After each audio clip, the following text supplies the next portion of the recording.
Ассаламалейкум ағайын. Бір кісі дәрігерге келіп қатты күйзеліп, жүйкесі тозып бара жатқандығын шағымданады. Бірақ жасалуы қажетті көп жұмыстары бар екендігін, кідіруге болмайтынын айтады. Дәрігер, бұл жұмыстарыңызды басқа адам істей алмай ма? Немесе басқа адам сізге көмекші бола алмай ма деп сұрайды. Сонда әлгі кісі, жоқ, бұл істі мен ғана атқара аламын. Барлық жұмыстар бір өзіме қарап тұр. Сонда дәрігер, сізге ем ретінде бір рецепт жазып берейін. Осы рецепттегі жазылғандарды орындасаңыз, жазыласыз деп қағазға рецепт жазып науқасқа ұсынады. Науқас рецепті оқып таң қалады.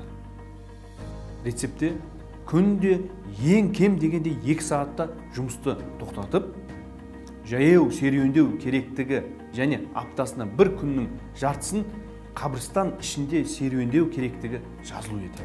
Сонда әлгі науқас дәрігерге қарап, серуендеу керек екенін түсіндім. Бірақ неге қабірстан, неге мазарлар? Менің дертіме мазардың қатысы не бар дейді. Қабірстанға барып, қабірлерді көріңіз.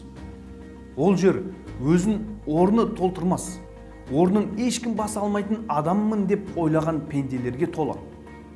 Сен де солар секілді қабірге көмілгеніңде, сенің ешкім істей алмайды деген істеріңді басқалардың істеп жүргенін көресің. Шынында да өзін ешкім орнын баса алмайтын адам, мен болмасам жұмысын тоқтап қалады деп ойлайтын, ал негізінде ол жердегі шынайы кедергі өзі екендігін білмейтін адамдар үшін де бұл дәрігердің рецепті орынды емес пе?